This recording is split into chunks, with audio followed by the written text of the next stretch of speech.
মানুষ জন্ম থেকেই জানার পিপাসায় ছুটে চলে। ছোটবেলা থেকে শুরু হয় প্রশ্নের পর প্রশ্ন। আমি কে, কোথা থেকে এসেছি, কোথায় যাব? স্কুল কলেজের পড়াশোনা, বই, পত্রিকা, বিজ্ঞান, প্রযুক্তি কিংবা প্রকৃতি, সবকিছু থেকেই মানুষ চেষ্টা করে জ্ঞান আহরণ করতে। কবির ভাষায় বিশ্বজোড়া পাঠশালা মোর, সবার আমি ছাত্র। জীবনের প্রতিটি মুহূর্ত যেন এক অবিরাম শিক্ষার যাত্রা।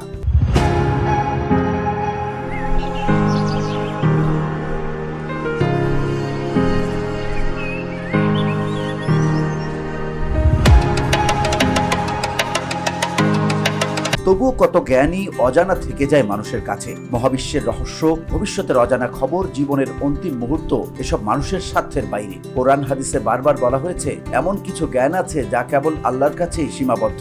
মানুষের সাধ্য যতদূরই প্রসারিত হোক না কেন, এই জ্ঞানের চাবি তিনি ছাড়া আর কারো হাতে নেই। পবিত্র কোরআনের সূরা লুকমানের 34 নম্বর আয়াতে এবং বিভিন্ন সহিহ হাদিসে উল্লেখ আছে, 5টি বিষয় আছে যা মানুষ কখনো জানতে পারে না। এই 5টি অদৃশ্য বা গায়েবের জ্ঞান কেবল আল্লাহই জানেন। বর্ণিত হয়েছে, নিশ্চয়ই আল্লাহর কাছেই আছে কিয়ামত জ্ঞান। তিনি বৃষ্টি বর্ষণ করেন এবং তিনি জানেন জরায়ুতে যা আছে। কেউ জানে না আগামীকাল সে কি অর্জন করবে এবং কেউ জানে না কোথায় কিভাবে তার মৃত্যু ঘটবে। নিশ্চয়ই আল্লাহ সর্বজ্ঞ, সর্ববিষয়ে অবহিত।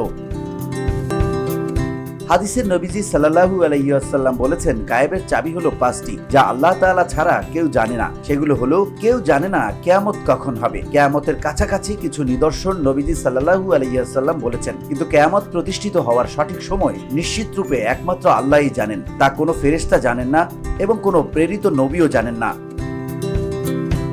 2, কেউ জানে না সে কোথায় ও কোন অবস্থায় মারা যাবে। কার মৃত্যু কিভাবে হবে, কোন অবস্থায় হবে, ঘরে না বাইরে, স্বদেশে না বিদেশে, এসব কেউ জানে না। যিনি জানেন তিনি হলেন আল্লাহ তাআলা। 3, কেউ জানে না আগামীকাল কি হবে, কি অর্জন করবে। দিনী বিষয় হোক বা দুনিয়ার বিষয় হোক, কেউ আগামীকালের বিষয়ে জ্ঞান রাখে না। আগামীকাল পর্যন্ত তার জীবন থাকবে কিনা, যদি থাকে তাহলে সে তাতে কি করতে পারবে, কি অর্জন করবে, তা আল্লাহ ছাড়া কেউই সঠিক জানে না।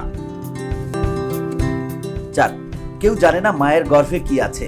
বাচ্চার একটা আকৃতি মায়ের পেটে আসার আগে ছেলে হবে নাকি মেয়ে হবে, এটা কেবল মহান আল্লাহ তাআলাই জানেন। যদিও আকৃতি আসার পর বিভিন্ন যন্ত্রের সাহায্যে অসম্পূর্ণ ধারণা পাওয়া যায়, তবে এই বাচ্চা সৎ না অসৎ, সৌভাগ্যবান না দুর্ভাগ্যবান, পূর্ণ না অপূর্ণ, সুশ্রী না কুশ্রী হবে ইত্যাদি বিষয়ে জ্ঞান আল্লাহ ছাড়া আর কেউই জানে না।